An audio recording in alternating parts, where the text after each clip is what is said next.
Excellencies, distinguished guests, and friends, I warmly welcome all of you to this conclave on India-UAE relationship emerging dimensions of synergy organized by Tillotoma Foundation in association with the Embassy of the United Arab Emirates in India. I am Abhirupa Dutta, Technical Coordinator of Tillotoma Foundation. Tillotoma Foundation is a global organization working in the areas of international relationship, financial, environmental, scientific, strategic, defense policy. We are very happy to organize this important conclave on the different aspects of the thriving relationship between India and the United Arab Emirates. We are extremely privileged to have among us His Excellency Dr. Ahmed A.R. Albana, Ambassador of the United Arab Emirates to India, Mr. Soham Das, Director Tillotoma Foundation, Mr. Anil Trigunayat, former Ambassador of India, Dr. Waiel Awwad, Distinguished Advisor, West Asia Tillotoma Foundation, Mr. C.S. Raghavan, Chief Representative, Gulf, Confederation of Indian Industry, Ms. Nagapushpa Devendra, Research Analyst, Monhar Parikar, Institute for Defense Studies and Analysis, and Dr. Rahul Kumar, independent researcher and media columnist. I must sincerely thank His Excellency, the Ambassador and the Embassy of UAE in India for all their support. India and the United Arab Emirates have a dynamic and diversified partnership which is multisectoral and is being played in UAE this year. The trade links between the two countries are extremely strong and have grown immensely in the last few years. I am sure the erudite speaker at today's conclave will elaborate on the emerging dimension of synergy between two nations. Let me now request His Excellency Dr. Ahmed A.R. Albana, Ambassador of UAE to India, to kindly deliver his address. Well, thank you very much for the introduction. Good afternoon, namaskar, everybody. Fellow panelists, member of the academia and media, ladies and gentlemen. I would like first to thank Mr. Soham Das from Tillotoma Foundation for inviting me to be part of this virtual platform. And I hope that we can add value and share opinion and share knowledge in order to reach to a better understanding and to gather knowledge and exchange knowledge and ideas in reference to many different topics, specifically during this pandemic that has shaken the whole world, has shaken the socio-economics of the whole world, has shaken the different sectors from the biggest to the smallest.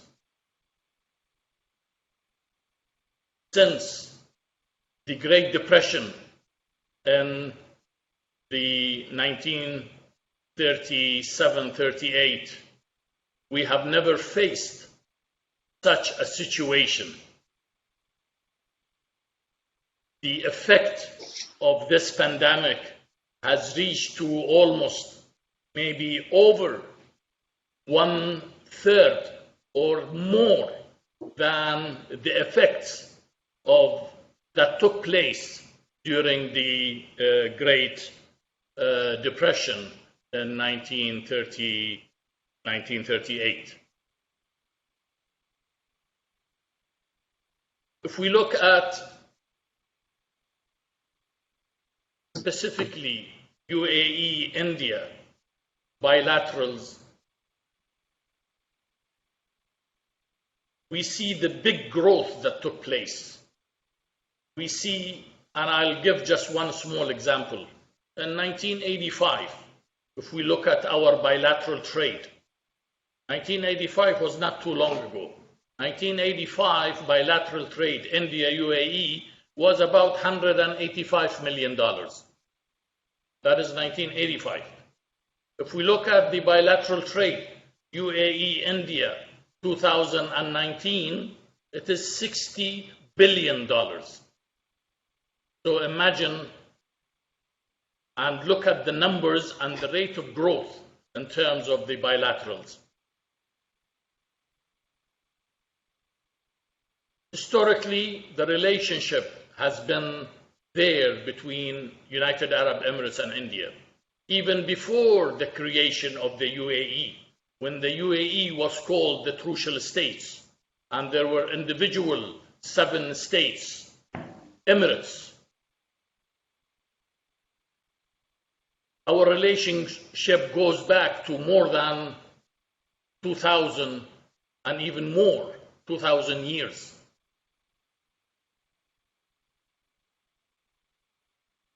The great discoverer, Vasco da Gama, the Portuguese discoverer, on his way discovering the New World, discovering the East and the Far East, landed somewhere in a state called Julfar, which is the old name of state of or Emirates of Ras Al Khaimah, and met with the famous Arab sailor, Ahmed ibn Majid. Ahmed ibn Majid used to work with Indian sailors, Indian nationals, expert in the routes and in the marine routes from our part of the world to India and onward to the East and Far East.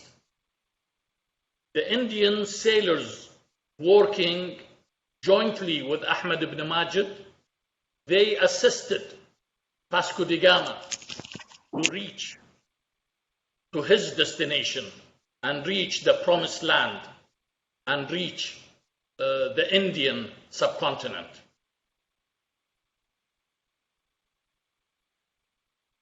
If we look at the total investment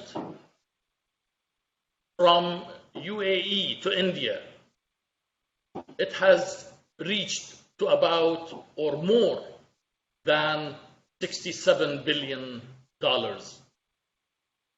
That is in format of what we call FDI. If we look at the total investments of Indian NRIs and Indian companies into the economy of UAE, it has exceeded 40 or $43 billion.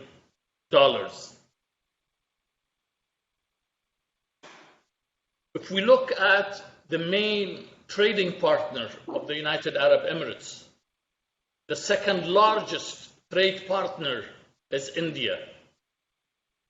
Now, in the figures of 2018 and 19, it was the second largest. If we look at the figures before that, it was the first on the list. If we look at the status of the United Arab Emirates in terms of India, the largest trading partner for India, UAE is number 3. And that is after United States of America and China.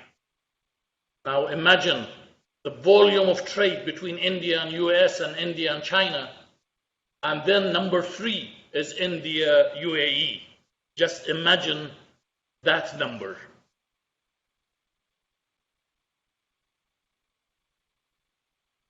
I talked about investment. In terms of investment, the UAE is the 11th largest investor in India and invests 82% of the total Arab countries' investment in India.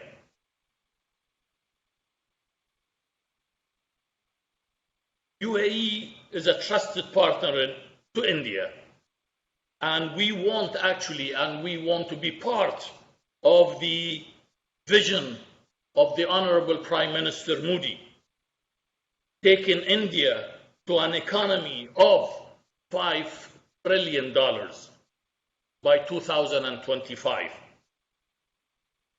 Our investment commitments is a big testimony to the confidence that we have, to the growth that is taking place in India's economy. The latest figures by IMF and World Bank, the year 2021, the expectation of growth in the GDP of India will reach somewhere around 4.5%, which is quite sizable growth, taken into consideration the pandemic and what we went through during the year 2020.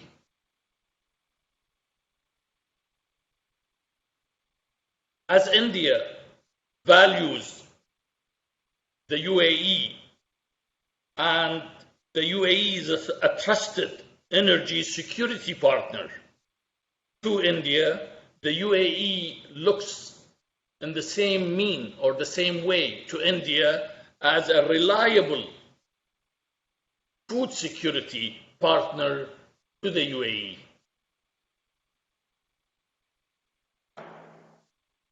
We are also looking to diversify and deepen our relationship in other areas, newer areas, advanced manufacturing, defense, healthcare, space,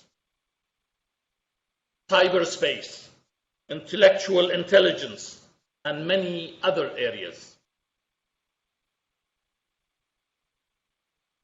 Having said that, I firmly believe that this is just the beginning, and there exists immense untapped growth potential to further augmenting our bilateral trade.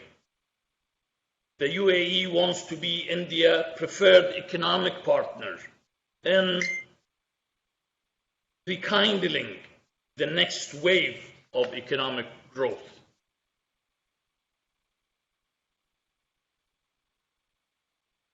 In recent years, there have been visits and high-level visits between our leadership, which started in August 2015, where the Honorable Prime Minister Modi visited the UAE. After 34 years of no official or high official visits or Prime Minister level visit, 34 years, and then in August 2015, we were honored to receive the Honorable Prime Minister Modi. And as you all know, another 2 visits followed also in the year 2017 and 2018 by the Honorable Prime Minister Modi. And also, as you all know, there were high-level visits from the UAE side.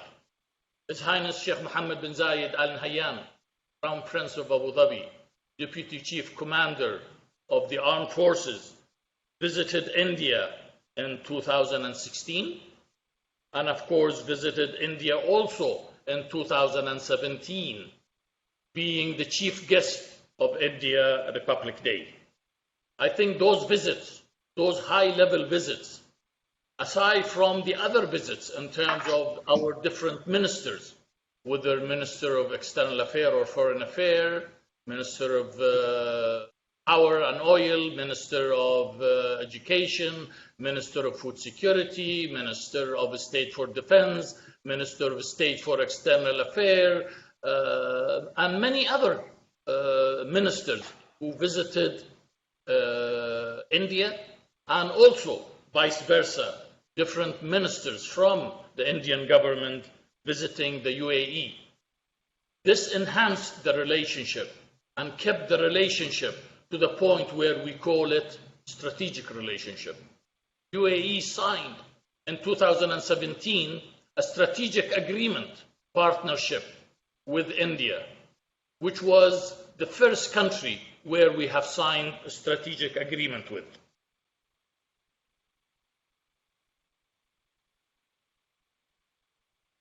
It may be worth also looking at the United Arab Emirates and looking at the composition of the population. We have about 3.4 million Indians living in the UAE harmoniously without any specific major problems. We have more than 200 nationalities living in the United Arab Emirates. 3.4 million of them is almost 1/3 come from India. They play an important role in socio-economic fabrics of the UAE and are probably the most dynamic aspect of our bilateral relationship.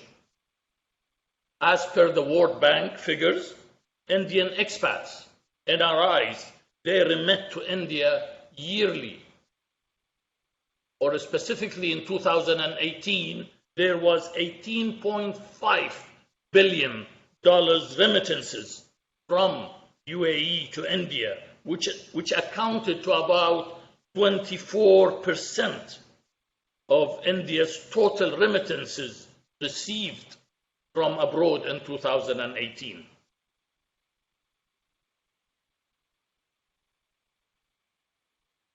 Shifting our focus, the current pandemic situation, I am sure all of you would concur with me that COVID-19 has altered the dynamic of global economic and ecosystem.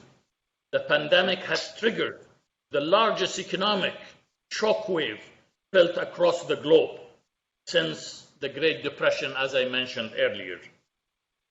Even during the current pandemic, there were several exchanges between our leadership in terms of virtual meetings, in terms of telephone calls, to sort of coordinate our efforts in order to combat this pandemic. UAE and India emerged as a partner of choice, even during such precarious global health crisis situation, as we were quick to realize that. Unprecedented times call for exceptional measures, but at the same time also present unparalleled opportunity for mutual cooperation. It is my belief that what our nations can achieve together is rooted in the shares of common values and economic interests. Development that is inclusive and improves health of our people, trade and economic partnership that creates opportunity and reflects optimism. Sound leadership that preserves, protects and advances human dignity. That is what I believe UAE and India can achieve together. The reason I stand here today, and I am so optimistic about our future together, is that despite the current pandemic situation,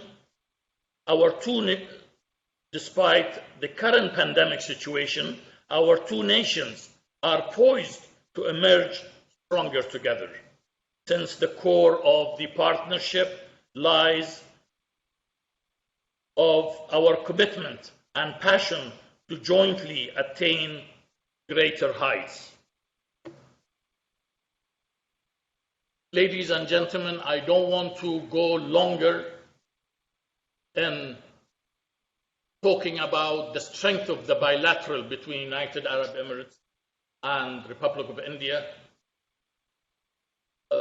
I could go on for days and days, and I won't give the subject, the full attention and right. But I thought I will touch on the main important elements in our bilateral relationship. During the pandemic, we faced difficulties. There were total lockdown. There were people got stranded in many different parts of the world.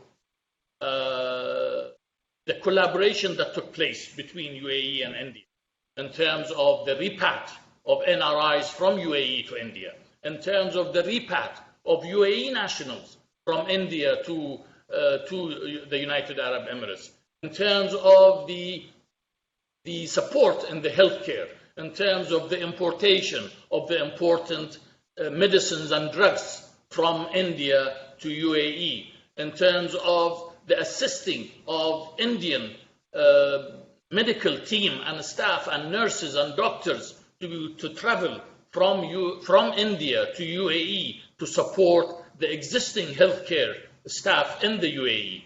The support that was given by the UAE in terms of to the whole world, 181 countries benefited from 141,000 tons of medicine, of supplies, of equipment to support the medical team and staff all over the world. About 10 tons of them went to India from the United Arab Emirates, and many, many, many other things. So the relationship has always been there, and I am sure post-pandemic we will do even better. And we are looking at, and we have already identified 4 major sectors: healthcare, IT and artificial intelligence, food security, and our ongoing current foreign trade, oil and gas, and renewable energy. Those are the sectors that we are looking at when we're trying to push post-pandemic. Ladies and gentlemen, I thank you very much. Once more time, I thank the organization, the organizing committee for inviting me to speak on this virtual platform.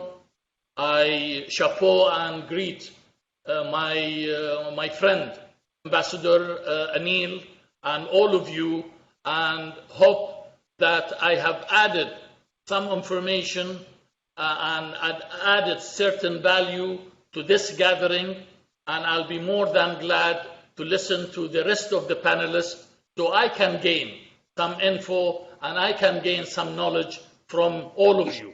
I thank you very much. Thank you, Ambassador Dr. Ahmed Albana, for your excellent speech and also for being here with us today. Excellencies, distinguished guests and friends, it gives me great pleasure to welcome all of you to this conclave on India-UAE relationship, emerging dimensions of synergy, organized by Tillotoma Foundation in association with the Embassy of the United Arab Emirates to India. And His Excellency the Ambassador very eruditely explained the various dimensions of the relationship, as well as in these exceptional times of pandemic, how the government of India and the government of United Arab Emirates are collaborating on healthcare and also serving the world. The conclave on India-UAE relationship gives all of us a good opportunity to comprehend and explore the solid partnership between India and the United Arab Emirates. The Embassy of UAE was opened in New Delhi in 1972, and the Embassy of India in Abu Dhabi was opened in 1973. Today, the relationship between India and UAE is a highly significant one. The bilateral partnership has been upgraded to the level of comprehensive strategic partnership. Synergy with UAE remains at the center of the energy, trade, and investment interests of India in the Gulf region. Indian Prime Minister Shri Narendra Modi visited United Arab Emirates in 2015, 2018, and 2019. The Prime Minister's visit in 2015 was the first visit by an Indian Prime Minister in 34 years after Prime Minister Indira Gandhi's visit to UAE in 1981. Sheikh Mohammed bin Zayed Ali Nahyan, Crown Prince of Abu Dhabi and Deputy Supreme Commander of UAE Armed Forces, visited India in 2016. In January 2017, he visited India as the chief guest at India's Republic Day celebrations. India is one of the largest trading partners of the United Arab Emirates today. UAE is a favored export destination for India. There is also a large amount of FDI investments by UAE in India and also by India in UAE. The UAE-India High-Level Joint Task Force on Investments was established to promote economic cooperation between the two countries. The Indian diaspora in UAE is extremely active and vibrant. It is said to be the largest ethnic community in UAE. The strong and age-old cultural ties between the two countries is a very important area of the bilateral relationship. The two countries have a strong partnership in combating extremism, radicalism, and terrorism.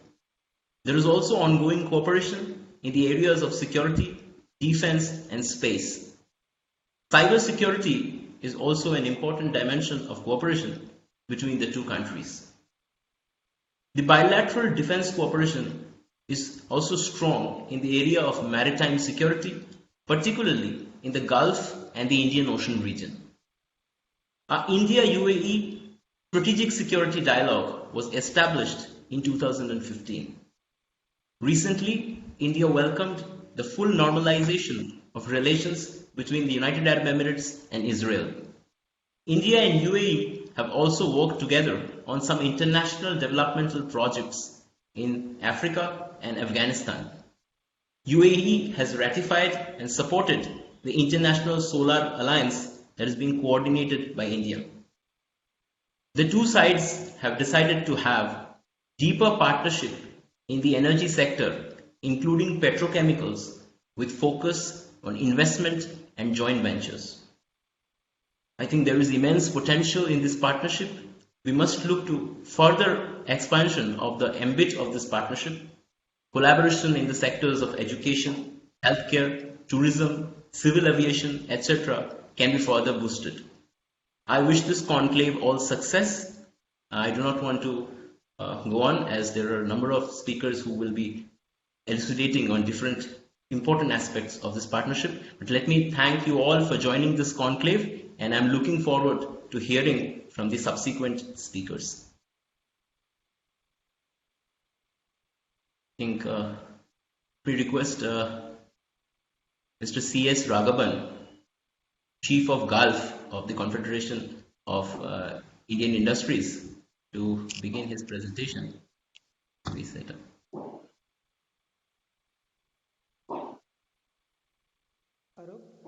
Yeah.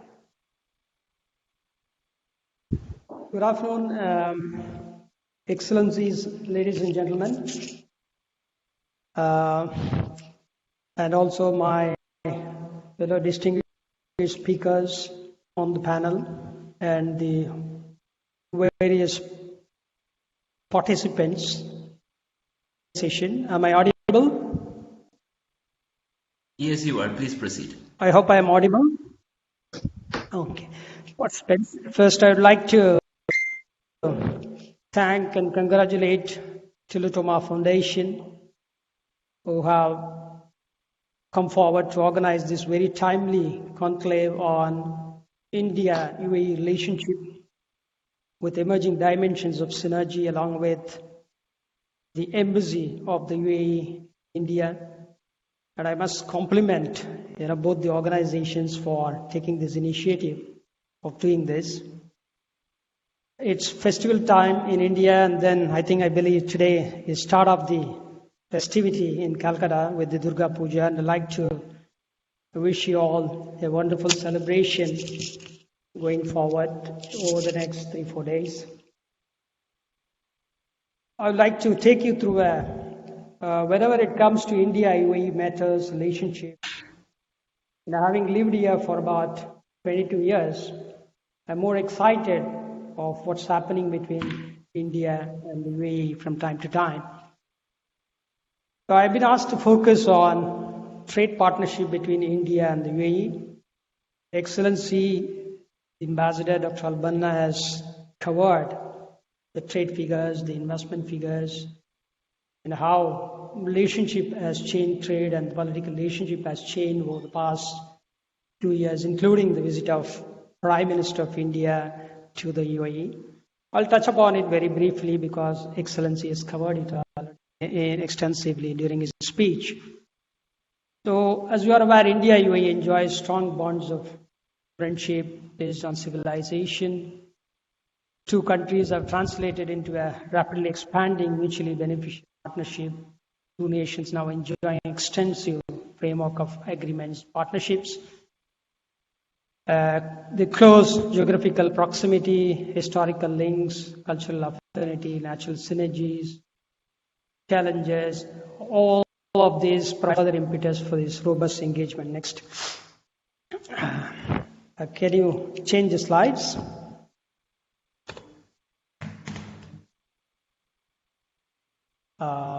Next one. Great.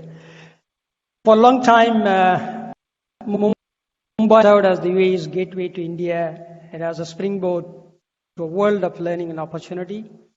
And UAE is a dynamic hub for global business, the access point to India and the world for many nations. The growing India-UAE economic and commercial relations contribute to the stability and strength of a rapidly diversifying and deepening bilateral relationship between the two countries. Next, please.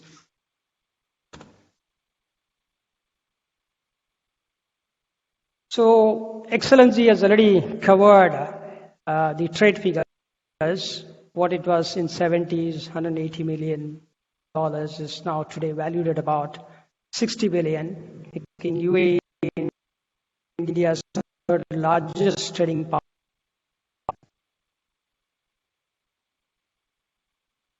Export destination of India with an amount of 30 billion for this year, for the 2018-19. And also, UAE India was the second largest trading partner during 2018 with $36 billion. And then Excellency has given updated figures going forward. Next slide.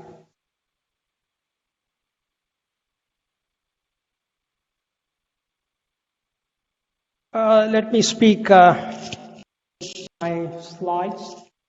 Then UAE's investments in India, I think Excellency has talked about the latest figures, and then investments are into, primarily in top 5 sectors: service sector, sea transport, power, construction activities, and also construction development, townships, housing, built-up infrastructure. If you look at Indo-UAE investments, Indian investments, UAE estimated about 85 billion, 4,365 Indian companies, mostly in the area of real estate, manufacturing, wholesale, retail trade, transportation, logistics, construction, financial services, different sectors. To me, since I've been asked to talk about the trade, to me the turning points between India and UAE relationship is there are a few things which I want to place before.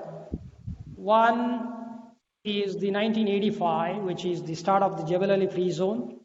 Then after the start of the launch of the Jebel Ali Free Zone, Dubai was aggressively promoting the free zone, Dubai Tourism Commerce Marketing. Year after year, promoting this in India, which attracted quite a lot of Indian companies.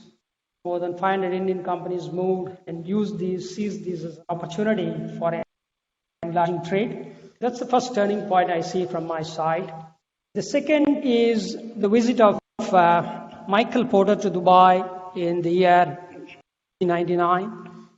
Michael Porter advocated the cluster theory for what Dubai has been doing, and arising out of this, the TCOM was born, and under the TCOM, Dubai quickly launched into several free trade zones, economic free zones, Dubai Internet City, the media city, the knowledge village, outsourcing city, production city, and also Dubai Science Park. So various clusters Dubai has launched, which provided an opportunity for Indian companies to move in and seize those opportunities.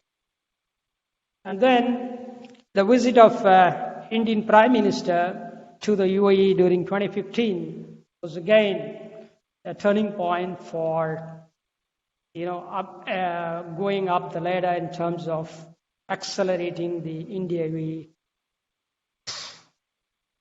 So the two leaders from both the sides have placed their intention very, very clearly by way of, there are about 4 joint statements. If one could go through all these joint statements, you will clearly see the intentions of both the leaders of India and the UAE. The intention is to promote trade between two countries, use their respective location infrastructure for expanding the trade, diversifying the non-oil trade, and growing presence of Indian UAE companies in each other markets, which they acknowledge for trade promotion. And then they also resolved to work together substantially to increase the trade by 60% over the next 5 years, which is going from a level of 60 billion to 100 billion, and then enhance the trade of priority commodities and expand the access of goods and service in both markets. And they also expressed satisfaction in respect to trade promotion measures adopted under the bilateral action plans. I just captured here very few MOUs which happened on the sidelines between year 2015 to 2018. There is an MOU between Indian Ministry of Commerce and the UAE Ministry of Economy of Trade for remedial measures to promote cooperation in areas of anti-dumping. Then MOU on Indian rupee and UAE dirham bilateral currency swap agreement between Reserve Bank of India and the Central Bank of United Arab Emirates. MOU by Confederation of Indian Industry with the Registration Authority of the Global Markets, as also with the Global Manufacturing and Industrialization Summit, which is under the Mubadala Strata, which started the Manufacturing Summit. So CI is aligned with that. And also technical assistance between SEBI and Abu Dhabi Global Market Financial Services. So these are all some of the MOUs signed on the sidelines, during the visits of. So there are a lot of institutional mechanisms available between India and UAE. There are plenty of agreements. One, of course, is the 4 joint statements between 19 to 29. One could go. UAE high-level task force investment meeting happened. The preparation is going on for the 8th meeting. There is also a 12th India-UAE joint commission meeting happened in December 2018. There is an India-UAE currency swap agreement, December 2018. There is a framework economic cooperation India-UAE in 2004. Establishment of India-UAE fast-track mechanism established of Jan to address issues that UAE in India. There is also a India-UAE signed double taxation. So these are all available. Institutional mechanisms that have been created, all these things which gives impetus and further give progress to the trade that's happening. In the last 4 years, both the leadership has identified in a number of areas, some of them Excellency mentioned during his speech, including manufacture of defense equipment in India from the UAE side. India also invited UAE to invest in the Indian infrastructure and the commitment to invest up to $75 billion. Then now we are having from bilateral relationship for oil, the energy sector. It is now shaping up into a strategic partnership in the energy sector with UAE, storing, petroleum, petroleum and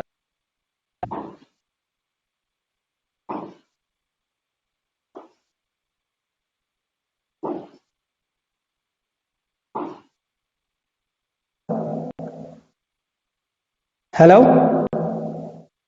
Can you hear me? Yes, we can hear Hello? you. Hello? Hello? Yeah, we can hear you. Please continue. Okay, great.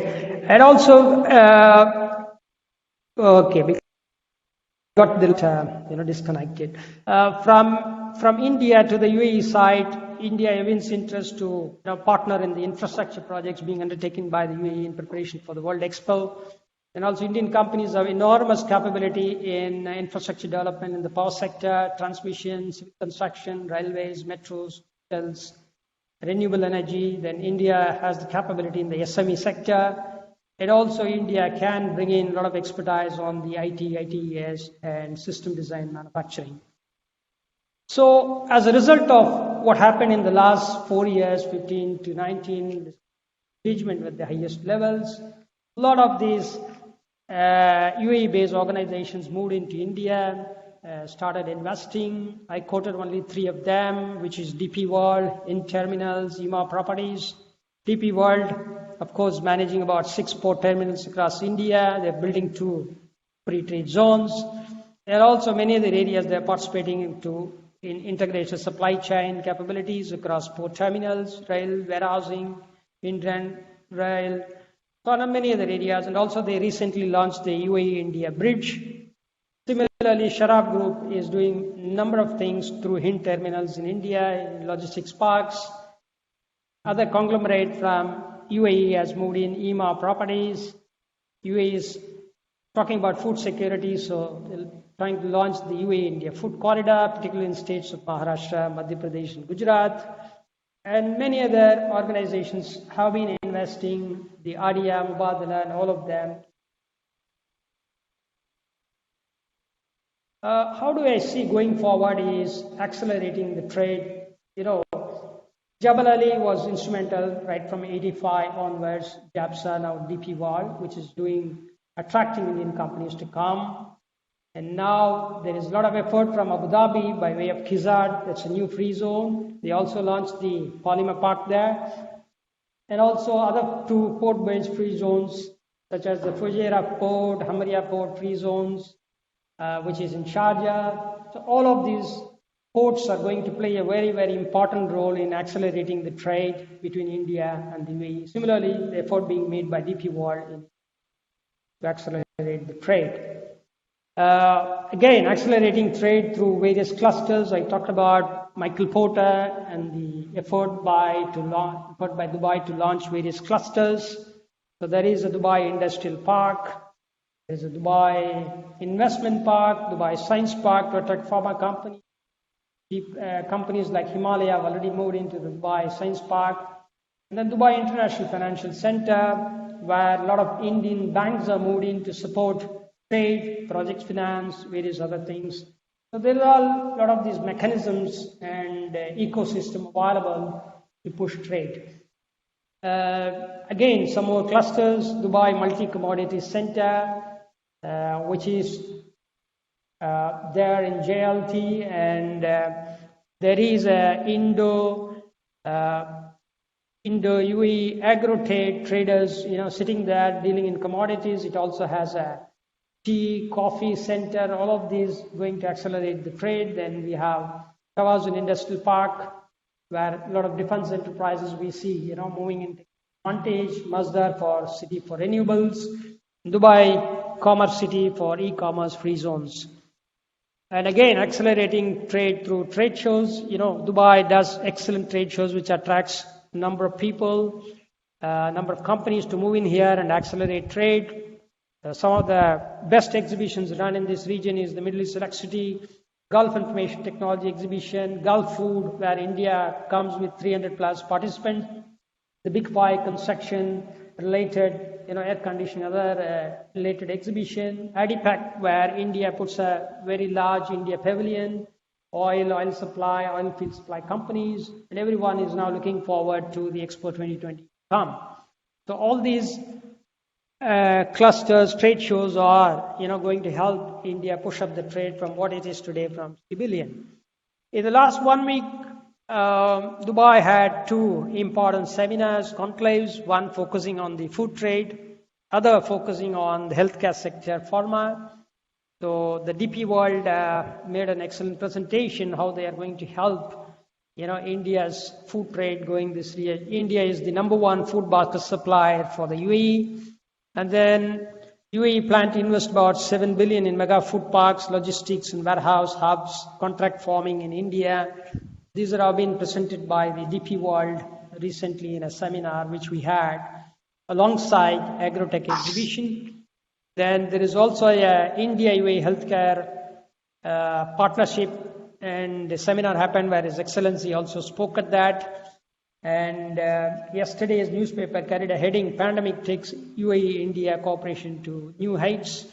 In terms of, the report says about 10,000 medicines registered in the UAE come from India, 10% are conventional medicine, 26% are from natural resources, 6% are biological drugs, 1,600 medicines made in UAE with raw materials from India, 256 of 2,300 pharma companies UAE deals with are in India, and goes on to talk about medical professional, healthcare professionals. So I just touched upon 2 sectors, that has been, pushing trade, accelerating the cooperation.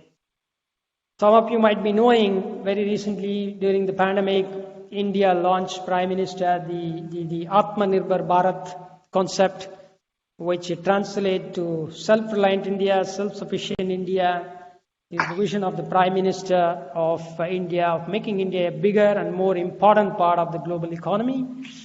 Then it is to pursue policies that are efficient, competitive, resilient, and being self-sustaining and self-generating. Atmanirbhar Bharat does not mean self-containment, isolating away from the world, or being protectionist. So which means India is preparing itself for a larger game, because during the pandemic, if you recall, we had to import quite a lot of things, to meet the health crisis, whether it is PPE, the mask, the other equipments, to get over the crisis. And then it's now we're preparing ourselves for a larger game. In that, if you see, India, the reforms that we have announced on the farm bills and other various things is going to take India to a much greater height in terms of India becoming a food export powerhouse in the time to come by liberalizing the farm sales and farm sector. So there are a lot of things being done which is going to benefit the India-UAE trade, taking it up to much higher levels than what it is today at 60 billion. And then very recently, I read an article, I read a report and an article. The report is released by the Dubai Multi-Commodities Center, where it says the report is on future of trade. The future of trade will be determined by the potential for cooperation between governments and with the private sector, and to develop innovative policy solutions. So this absolutely fits in with the effort that has been made by both the countries in the last 4 years, and the intentions are clear as to where both the Highness would like to take this partnership forward. All the 4 joint statements demonstrate as to where we would like to take trade investment going forward. And the other article I read was from Mr. Sultan bin Sulaim, chairman of the DP World. The article, I'll just capture about 3 sentences from that. It is India's opportunity to reshape global trade flows. And it says India is poised to take advantage of the supply chain shifts triggered by COVID. And he also says India will drive the global trade post-COVID-19. So there is a lot of these positive factors coming out in the last few months. And on this positivity, with this unprecedented transformation that is taking place in India relations, there is a clear direction from the leaders. It's going to have an unprecedented impact in trade and investment flows. And on this very positive note, I'd like to end this presentation. Thank all of you for your patience in this. Thank you very much. Thank you so much. Let me thank Mr. Soham Das, Director, Tillotoma Foundation, and Mr. C.S. Raghavan, Chief Representative for Gulf of the CII for their speeches. Let me now request Ambassador Anil Trigunayat, former Indian ambassador, to please deliver his address. Thank you so much. Assalamu alaikum. Namaste.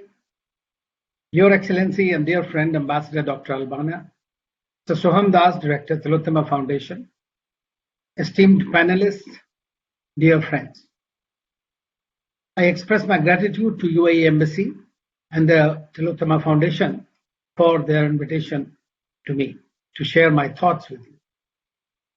As you know, that we have already heard from the most authentic source, and that is the UAE's ambassador to it. And of course, the representative from CII has put into perspective exactly what all is going on. So there is not much left to be said as far as the relationship goes. Allow me to share some of my thoughts. So at the outset, if I were to say that the India-UAE bilateral relationship and collaboration across various fora between the two countries has never been better. We have a clear-cut set of objectives that range from normal trade and investment to people interactions to strategic dimensions of defense, security, cybersecurity, AI-driven collaborative metrics, and nuclear and space collaboration, apart from energy security and food security, let alone the stability and security in the region and the world. These are all these areas are of extreme importance for us, going forward, especially as we move out of the COVID-19. You may have heard about the 2 news items today. And of course, one is that the Indian Civil Aviation Minister announced that the number of flights to UAE will be increased, of course, subject to COVID restrictions. And the second one is about the IPL that has caught the attention of the people who are mostly homebound. And we have always, in fact, for the first time I heard of Sharjah as a child, young person, was when the Indian team was playing there, when India-Pakistan matches were held in the 70s. Friends, Indians account for about 27% of the population in UAE, and they always feel at home. During the Vande Bharat missions, exceptional collaboration between the two countries was visible. Earlier, also during the Kerala floods, the UAE government was the first country to offer assistance to the people there. Indians have also contributed a great deal in the growth story of the Emirates and are largely a preferred workforce.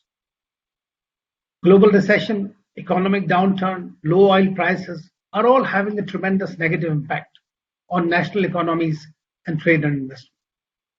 Hence, economic diversification and technology-driven initiatives will be the arbiters of choice for modern and forward-looking countries, especially countries like India and UAE. Joining hands is always better as we pool resources, part of the comprehensive strategic partnership. For India, the West Asia, and especially the Gulf, are of utmost importance as our extended neighborhood and due to the exceptional synergy and complementarities which have been used for the mutual benefit of the people from our country. Another hypothesis I would like to make is that in the overall foreign policy metrics of PM Modi's government, his West Asia policy has been a resounding success. No doubt about that. And more so with UAE, which has acquired a rather special status given the exceptionally warm personal regard and relationship between Prime Minister Modi and His Highness Mohammed Zayed Al Nahyan. India Prime Minister was also given the highest prize, the honor by the UAE government. Well, it was mentioned earlier that India's historical relations with the Gulf are said to have begun more than 5,000. To start with, due to trade between the ancient Indus Valley civilization and the Dilmun, which is connected with present-day Bahrain. During the colonial rule, the British India had also remained connected with the Gulf. Richness of the ties can be seen from the fact that until the early 60s, the Indian rupee remained legal tender in various Gulf states, Kuwait, Bahrain, Qatar, Oman, and the crucial states, as His Excellency mentioned.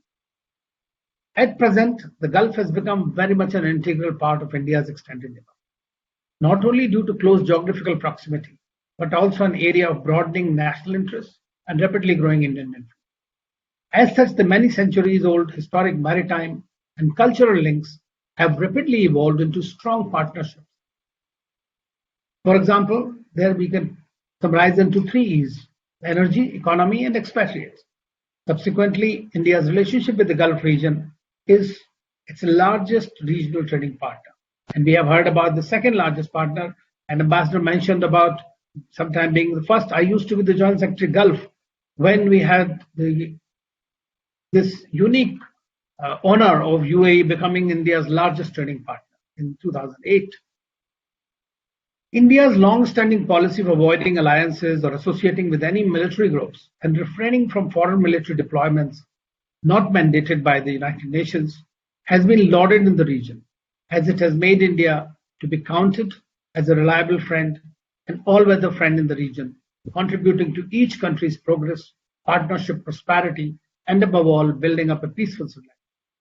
The 4 key parameters of India's relations with the Gulf are basically non-prescriptive, non-intrusive, non-judgmental, and not taking sides in intra-regional disputes, which has been appreciated by the Gulf countries. From within the Gulf region, Saudi Arabia and UAE remain 2 of India's top 5 trading partners. And UAE obviously is the second. So we feel that there is a tremendous symmetry. I will rather not repeat what has already been said, but we are seeing the various positive signs for realization of the goals that have been mentioned by all of them. Individual Gulf countries are exploring and improving bilateral ties with India for mutual benefit. What we are looking at today is that the deficit that used to be with the high-level exchanges, as was mentioned before Prime Minister Modi's visit, it was 1981, was Mrs. Indira. I remember in 2008 we tried to take Prime Minister Manmohan Singh, but because of his health condition, that visit could not materialize. But in 2010, we had the Indian President visit the UAE. But the most important part is that during Prime Minister Modi's, he has already been to the UAE, I think about 3 or 4 times. And between the 2 leaders, there is a tremendous synergy. That is what has brought about a qualitative change in the relationship. And we have also seen the UAE's approach towards India really turning nearly 180%. And we have seen these high-level exchanges really generating the kind of goodwill, the kind of bonhomie, and kind of similarity and congruences and convergences that are going to take us forward in the AI-driven Industrial Revolution 4.0 or the later part of the 21st century. Healthcare is extremely important, and it has been mentioned already that India and UAE and several other countries, they have been collaborating significantly in this area to fight this common enemy. And unfortunately, the world is divided, between between China and the USA, between Russia, between other countries. But as far as COVID is concerned, I think we need to come out of this silos business and work together. I would also like to say that one of the agreements, and there are several agreements were mentioned, there was an agreement that was signed in July, I think 2018, between Invest India and the UAE's Minister for Artificial Intelligence. And this is to create an artificial intelligence bridge. This partnership will generate an estimated $20 billion in economic benefits during the next decade for both the countries. It will spur development across areas like blockchain, artificial intelligence, analytics as data and processing, and innovation and business growth, and serve as the backbone of more effective and efficient services delivery system. By 2035, AI can potentially add $957 billion to the Indian economy.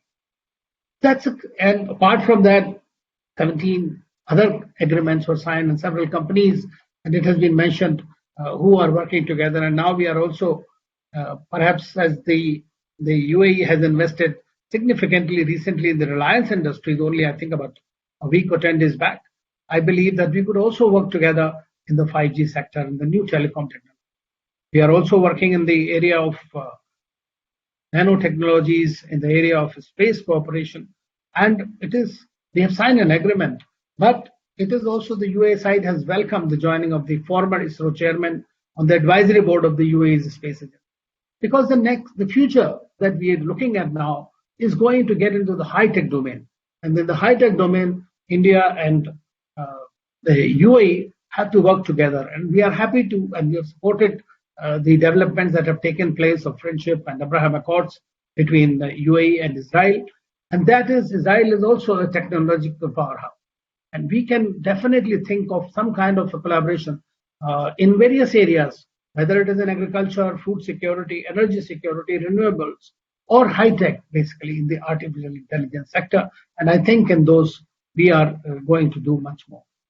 I like a great deal on the DP World's one project was mentioned. But one project that they agreed to, which was very important, was in establishing multi-modal logistics park and hub in Jammu, comprising warehouses and specialized storage solutions.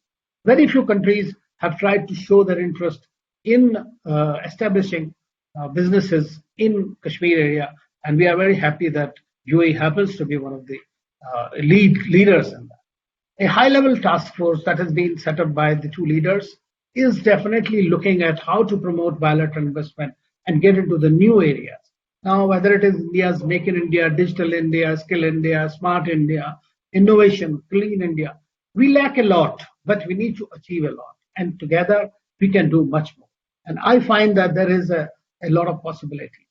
Third thing I would say is another trilateral cooperation that I could see that UAE and India can very well work together in the reconstruction of Syria as soon as it stabilizes. It is extremely important that we work together from now on and find the kind of possibilities that are there. Of course, another sector is education sector, agriculture sector, in which we can work together. Already there are several institutions, research and development.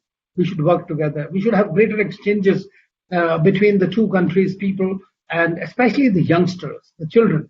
And we should have exchanges between UAE and India so that the youth is able to understand and appreciate each other's and not only rely on the history books to understand whatever has been done. So I find that renewable energy, you are all aware, those who are following the UAE development, the India's one company, Sterling Wilson, which belongs to Shapoorji Group, was one of the first companies that has completed one of the biggest 1,000 megawatt solar energy plant in the UAE. In the area of climate change, we have agreed to work together. In the area of countering terrorism, it has been tremendous improvement in our relations in that area and the collaboration. Both the countries are working in the United Nations for developing the comprehensive convention on the ICCIT, which is International Convention on Terrorism. And that is why, because UAE is bidding for the 22 seat, and India is already going to join from January 21. And I think that in the United Nations, for whether it's reforms or whether it is the bilateral collaboration in different areas or in the international platform. And India is going to also be leading the G20 in 2022. And all these formats will provide us the necessary backdrop to carry forward not only our bilateral relationship, but to create an appropriate international footprint which would be useful for both our countries. I believe that one more thing I would like to talk about, and which I am great fond of, the UAE government and His Highness. The thing is that UAE has emerged as a very different kind of a leader as far as the religious tolerance is concerned. You know, it is the World Tolerance Summit that they organize, and I've been invited to that times. That is an amazing initiative that they have. This is the one country which deals with Ministry of Happiness. You have a Minister of Happiness. You have a tolerance. I mean, those are the kind of visions which are extremely amazing and really instructive for many of them.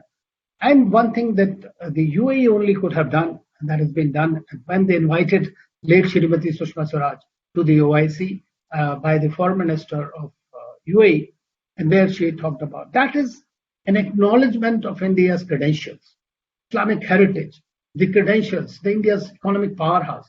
So that is something that only an enlightened nation can do, and I'm very happy that this has been done. So as the United States broadly retrenches from the Gulf as maybe more focusing towards China in the Pacific, and the Russian and Chinese model are not very widely going to impact that, it is possible that we can work together for the energy security, food security, and the security of the future. Thank you once again for inviting me. Thank you so much, Ambassador Anil Trigunayat, sir, for his insightful presentation. I'm glad to invite now Ms. Nagapushpa Devendra, Research Analyst, MP-IDSA, to speak. Thank you so much. Thank you so much, Abhirupa. Thank you. Before I start my presentation, I would like to thank Tillotoma Institute and Soham Das for giving me this opportunity. And I would also like to express my gratitude to Ambassador Excellency and the Embassy of UAE. And it is also a privilege to share my thoughts with esteemed speakers, investigation expert. Most of the areas have been covered by my previous speakers. So pardon me if you find anything repetitive. Over past few years, I have observed India and UAE relationship has matured. It has transformed from a buyer-seller relationship to a comprehensive strategic partnership. Before. It was India-UAE relationship was mostly focused on oil and energy, although it is still a major pillar even today. But there are other sectors. There has been a rapid increase of cooperation in other sectors like military security issues, counter-terrorism, cyber security, and etc. And this is mainly because of UAE's initiative to transform or to reform its economy from being completely dependent on oil to non-oil sector. In fact, in past 2 years, UAE has worked and is still working on many laws. For instance, industrial regulation law, property law, industrial design law, to help increase productivity of the economy and boost the contribution of non-oil sector to 80% by 2021. And India has decided to seize this moment, and as a result of which, as much as UAE investors we see in India today, the same number of investors we see in Abu Dhabi, Dubai, and across the kingdom. In fact, what was more interesting, the most interesting part of India-UAE relationship is how the relationship has expanded in different forums, just short span of time. For example, if we talk about the security issues, In fact, it's a recent news. The weeks after alleged Augusta Westland chopper deal middleman named Christian Michael was extradited to India from UAE. And usually this extradition process takes years, but given India-UAE cooperation, given the bond, given the friendship, it just took a day. In fact, I remember Excellency, I would quote, I remember Excellency's opinion in this, that he quoted India-UAE relationship, that both the countries have very robust security partnership and agreement. So, even in future, it is likely that the cooperation in military defense and security area is likely to expand. And this is actually a very good proposal for India, because India plans to boost its defense export with a target to reach rupees 35 crore annually by 2025. Among the other nations, India has identified UAE as a key partner to promote its military equipment. And there are also other initiatives like counterterrorism, which has a lots of scope for both India and UAE, because both the countries have experienced terrorism, has faced the wars of terrorism in past. So this has a scope. The counterterrorism gives lots of opportunity which is yet to be explored, and even cyber security. In fact, recently, I think both India and UAE came up with a proposal of linking their respective e-platforms for the benefit and welfare of Indian workers coming to UAE. And there are also other investments and infrastructure projects that UAE is undertaken in India. There are plenty of it, but I would name the five major projects. One is in Cochin, one is in Maharashtra and Madhya Pradesh, one is happening in Andhra Pradesh, and one is in Mumbai. And there are also several other investments by UAE in India, which is likely to help the unemployment in India. If you see, like in past couple of years, then like the unemployment ratio in India is in double digits. So the investments of UAE is likely to provide employment opportunities, especially to the laborers and middle workers. And if what is the most interesting part is that this development scheme, the paradigm shift in Indian foreign policy vis-a-vis the Gulf region, was ushered in by the Prime Minister Narendra Modi. When he visited the UAE in 2015, Modi helped establishing a robust political tie, a missing link. Like he connected the link which was missing between UAE and India. There are followed by many visits. In 2016, the Crown Prince visited India for the Republic events, and this is where the relationship took a step further. And after the Crown Prince visit to India, there are several high-level visits. But the one of the historic visits, as Ambassador mentioned before, was Sushma Swairaj's visit to 46th session of OIC in Abu Dhabi. India, even in past, India was invited to attend OIC summit. If I remember, it was first invited in 1961, if I'm not wrong, by Morocco. But Indian delegation has to return midway because the Pakistani counterparts have expressed their objection. And it was definitely at that time was a setback for Indian diplomacy, as it could not further become a part of second largest intergovernmental organization, that is the United States. But things started changing in 2003 afterwards, like thanks to our previous leaders. The question of India must be viewed differently was started, the narrative started evolving in the region, and the first person to raise this issue in OIC was a Qatari official, followed by King Abdul Aziz of Saudi in 2006. He proposed that India should join OIC as an observer member country. And at last, 19 under the host country, that is the US, invited of honor summit. India views this as an historical development between New Delhi and the Gulf, but we cannot imagine we cannot ignore the fact that it was a personal rapport between the leaders of India and the leaders in the Gulf region, particularly India's relationship with UAE and Saudi, that has made this possible. There were also, after the visits, after the OIC, there were several other development that has taken place between India and UAE. And one such important development, which I feel has a long-term uh, growth for partnership, is space, technical sectors, that is including space cooperation. As we all are aware, UAE aims to send its unmanned spacecraft to Moon by 2024. The kingdom has already successfully launched its Mars mission Hope from Japan on July 19th last year. Such breakthrough offers opportunity for India to elevate its technological partnership with UAE to next level. I say so because following month, India too attempted to send spacecraft to Moon, but we failed due to technical glitch. How perhaps both India and UAE can exchange data and resources, if possibly collaborate, cooperate to achieve their space dream.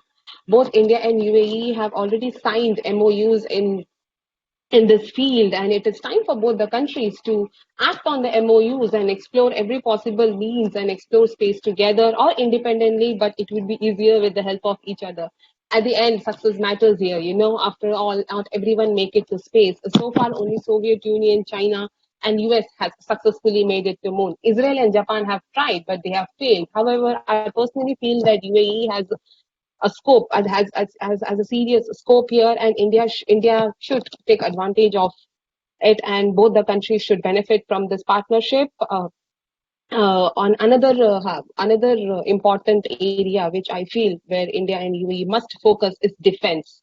Although it has emerged as a strong area of cooperation, in fact, our navies are conducting, navy drills or joining exercise, etc. There is, in my opinion, there is more. The more could be done, like armed force military operations or humanitarian peacekeeping operation. There are so many which India and UAE can establish here in defense cooperation, even in the military front, equipments, the buying of equipments, like the UAE government-owned entity that has been selected for a contract to supply close-quarter battle carbines on the fast-track basis to the army. And UAE is in major talks with defense players in India. It is planning to set up a manufacturing facility from which it can source up to 60% of component needed. This is indeed a big development in terms of military ties between UAE and India, and this could be further explored there, because India also aspires to, expand its defense export to enhance its military equipment. Perhaps UAE can, both the collaboration of both the countries will help each other. I could actually go on with India UAE bilateral ties, but most of the speakers have covered most of the points, and given the time constraint, I am going to move on to the COVID cooperation.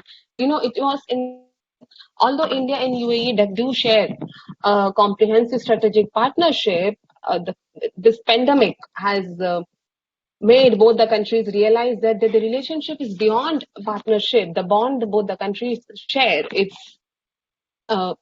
actually came out during this time of COVID, where both the countries are not only suffering from health or public sector, but also economic implications. This past few months have shown exceptional cooperation between both the sides and all priority sectors, notably civil aviation, food sector, energy, and health.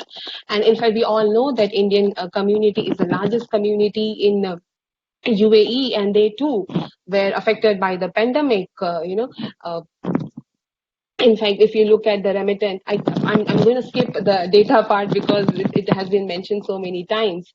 Anyways, this economic growth, the economic migrants over the year have also made a significant economic contribution to not just India but also UAE, the economy of UAE.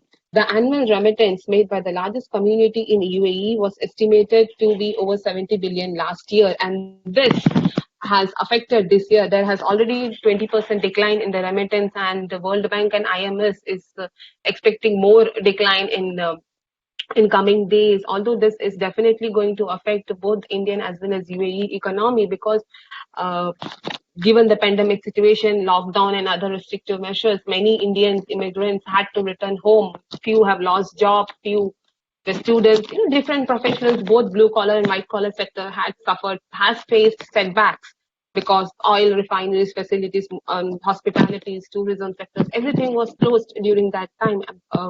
But but thanks to the Vande Bharat mission, felicitated by both the countries, I would like to commend the exceptional flight that have been organized to secure the safe return of the citizen of both the countries. In addition to continue smooth flow of food commodities and medical supply between both the countries, here we can also see that although the other economic activities, import and export, came to an halt or slowed down, the COVID gave an opportunity for India UAE to expand its cooperation in health sector, in public sector, in pharmacological sector, in R&D sector, science and technology, and there are still more could be done and explored in this field, because a vaccination has not yet, it's not there in the market. There are still so many theories, there are so many things that India and UAE can do in this field, in this respective field, and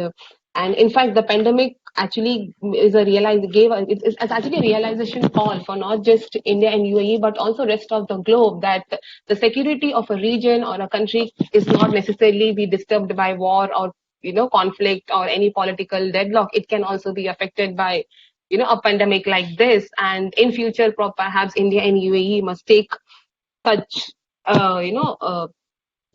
thing in such a situation under must consider all this, take this point under consideration, and must take precautions, and they must work to at least limit the impact that such pandemic or such war will have in both the countries' economy. Though both the countries and economies, however, the pandemic has also highlighted the need for deeper engagement between health system and the world today. As we know, we are living in a world that is interdependent and connected, and it is very crucial for the countries to cooperate and coordinate with each other in times like this. But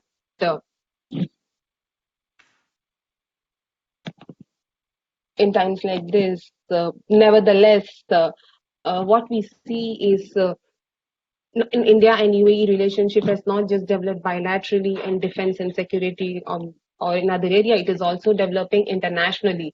Like India and UAE are cooperating in Africa. There is also scope for, as Ambassador has mentioned, there is India and UAE can cooperate in Syria for the reconstructions of the country. Not just Syria, even in Iraq and Yemen, I believe both the countries can play a major role. Even like if you look at Bab al-Mandab, in 2015 it was captured by Houthis, and followed that Houthis got access to modernized weapon and technology. In 2017 onwards, they have been attacking ships that pass through the strait. I think one of the ships did also belong to UAE. Perhaps India, and although last year there was a huge debate over having a joint patrol in the Gulf of Hormuz and Gulf of near the Bab al-Mandab, but India always refrained from joining such collaboration given its US-Iran tension and also China.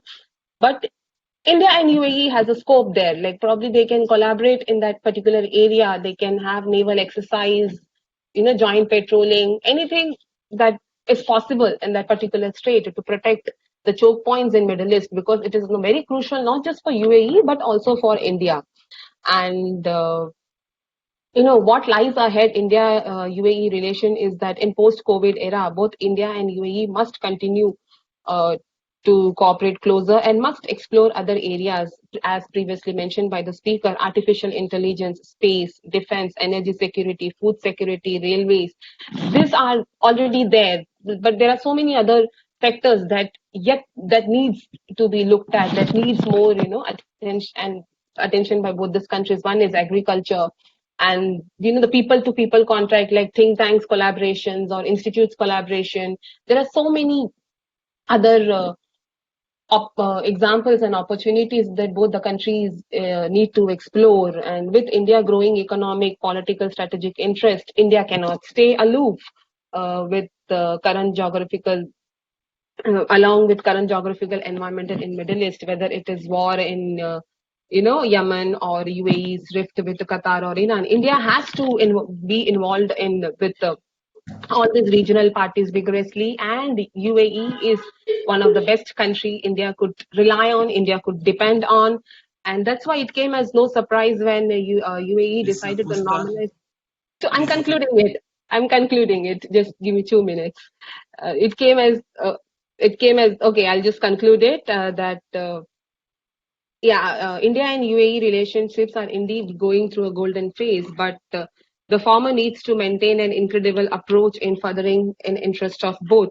A short-term and long-term interest should form a proper mix in their approach. Like nuclear collaboration. There are many. There are so many that has which needs to be explored, and I think India and UAE has long way to go. I think they are going to go beyond the strategic partnership. It's a bond that cannot be broken. That's what I personally feel.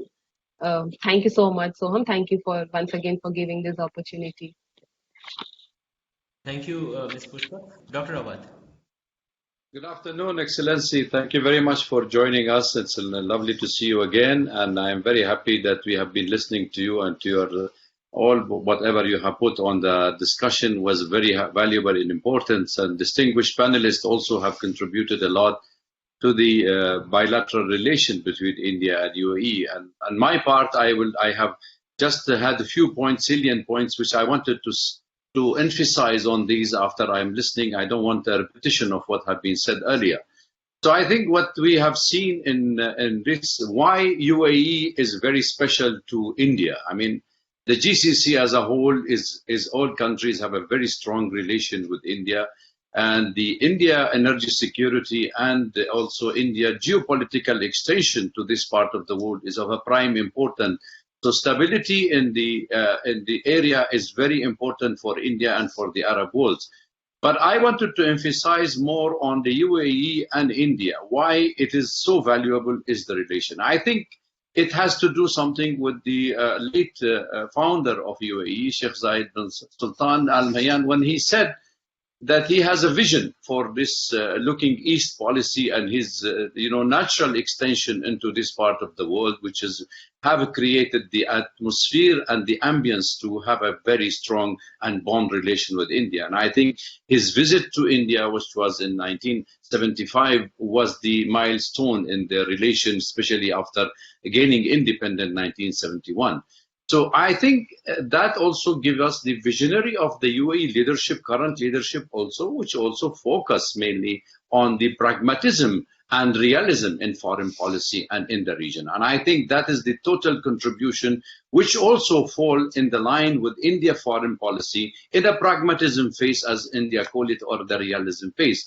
So that means you are understanding the geopolitical changes, you are understanding the current turmoils and turbulence in the region.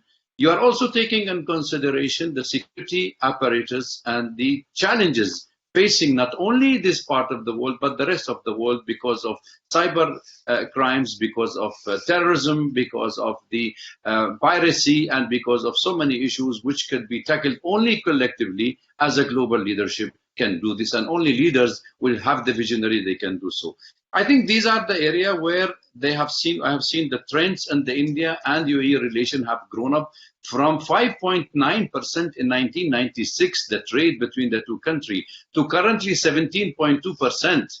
That means that even achievement of $100 billion in the coming 5 years, it's not a very difficult task. So therefore, I think what you have created is an atmosphere of a trust, because to shift the relation from a political platform into a strategic platform, it required the political trust. And that political trust has been built up over the years and have achieved in making the strategic partnership between the two countries so natural that there is even the camels trade, which has taken place 3,000 years ago.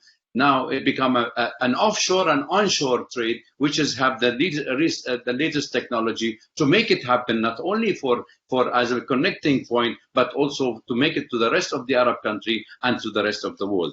And I think what have the main factors that have made this is easy is the agreement signed between the two countries, especially in the avoidance of the double taxation and also on the protections and promotion of the bilateral investment. That was a very important two issues where India and UAE have succeeded in removing lots of hurdles in the way forward of the two relations between the two countries.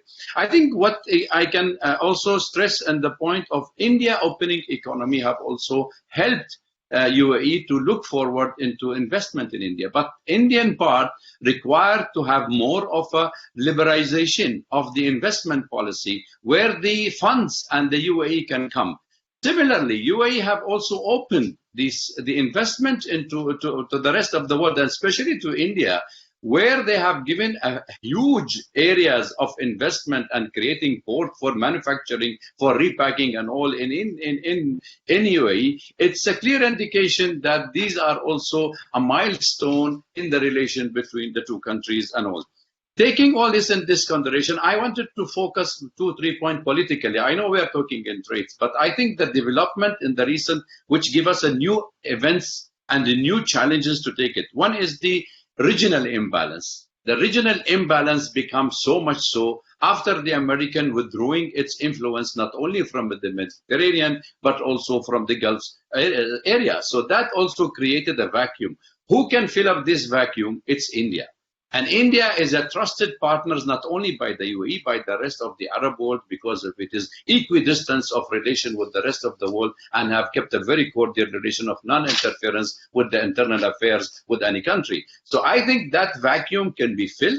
And also India's security energy have been, oil energy and the energy security have also been achieved by UAE, by Oman, by Qatar, which UAE playing a major role in giving India a reservoir of oil in Visakhapatnam, in Andhra Pradesh, and also in Mangalore, where 2/3 of the reservoirs of the oil have been done by the UAE for India, strategic reserve of oil from this region. I think these are indication for India to recognize also the importance of keeping the cordial relation and everybody in harmony. I think this is a very clear message that have been sent across by the UAE to the Indian establishment that the more you have the better relation with the Arab world, the best relation they have, not only for any Indian. I mean, I live in India for 40 years and we have created an Indo-Arab intellectual forum. I traveled with the former foreign ministers, Ms. MJ Akbar, to Dubai, and 2 ambassadors. We released books,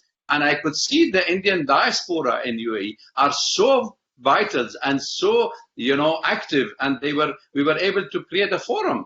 So if that is only we can take the relation from one step to another, I think Ambassador Ahmed Albana, Excellency, have played a major role that he came at a very critical time of India foreign policy in a new leadership under Mr. Modi, because here is a challenge for any diplomat to deal with the new changes of Indian foreign policy, and there are national parties, which is considered to be by many as, I look at it in doubt. But now, with the best award has been given to the Prime Minister of India from UAE and from the rest of the Gulf country, it's a clear indication that this relation is a way forward and no way of return. I am concluding here because I think everything has been spoken out very nicely, and I'm happy that to see Excellencies contributions were very nice for our foundation. And thank you very much, everyone, for your time, and looking forward for question and answer session. Thank you.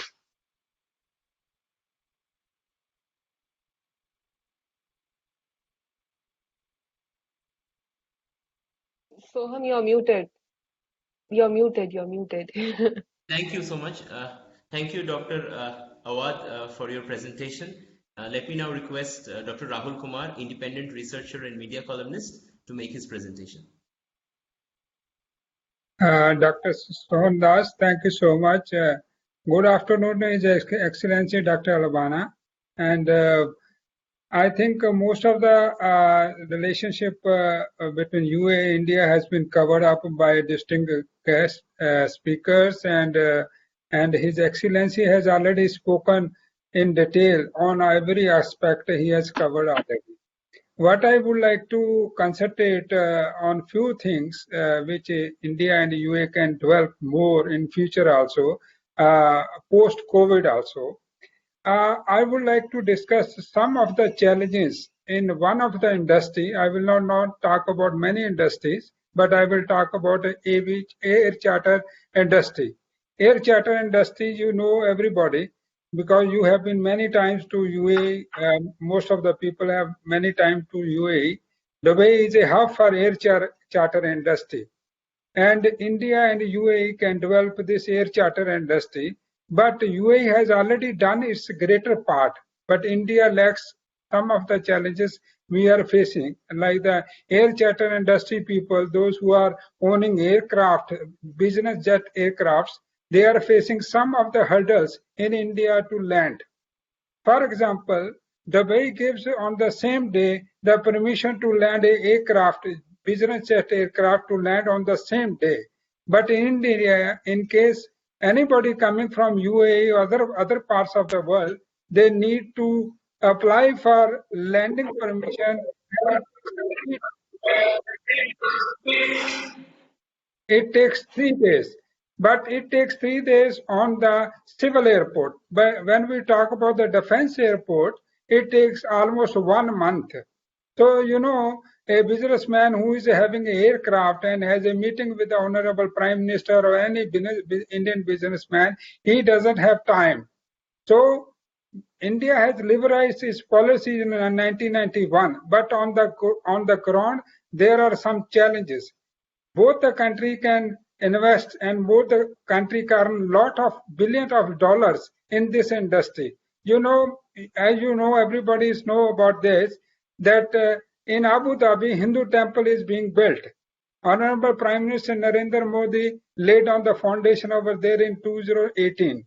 And now recently,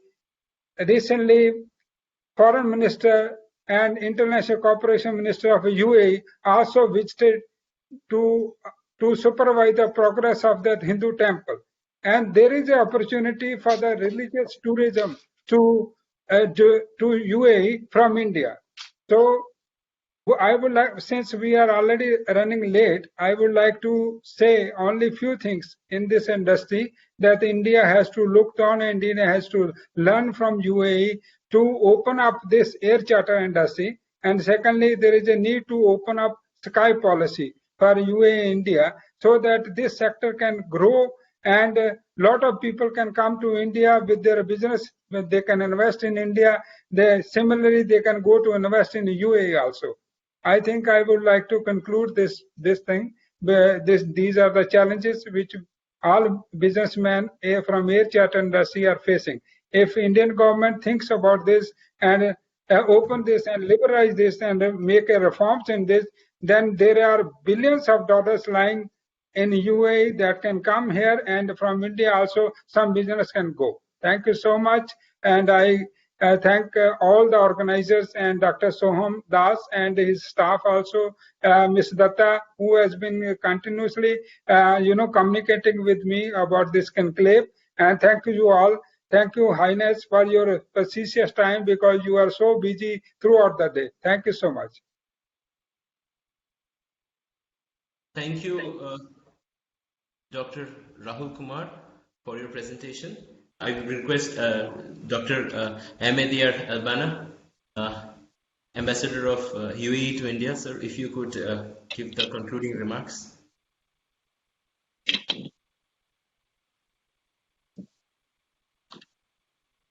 Sorry, I couldn't hear what you were saying. Oh, thank you. Ambassador, if you could kindly deliver the concluding remarks. Yes, thank you. Thank you very much. Well, it was an interesting session on this virtual web, and I'm really glad being part of this panel. I would like to thank the organizers. I would like to thank the panelists, and I hope that I am able to join all the different events such as this event or such as this webinar, virtual gathering, and to exchange ideas and to look into many different aspects of what we have talked about in details. Once again, I thank you all very much, and I am sorry, I do have another commitment to attend to. That's why I need to withdraw in the next coming 5 minutes. But once again, thanks for the organizer. Thank you all, and wish you all the best. Thank you so much, Ambassador, for your kind words. Thank you so much. Let me thank His Excellency Dr. Ahmed Albana for being with us here today and for his kind words and for his excellent presentation. Let me thank the Embassy of the United Arab Emirates in New Delhi for their cooperation in bringing about this event. Let me thank our distinguished advisor, Dr. Waiel Awwad, Ambassador Anil Trigunayat, Ms. Nagapushpa from IDSA, Ms. Abhirupa Dutta, Technical Coordinator, Tillotoma Foundation, Dr. Rahul Kumar, Independent Researcher, and Mr. C.S. Raghavan, Chief Representative of Gulf of the Confederation of Indian Industries. Thank you all for being with us here today, and I wish you all the best. I conclude the session. Thank you all. Thank you. Stay safe. Thank you. Thank you. Assalamu Thank you. Assalamu alaikum. alaikum.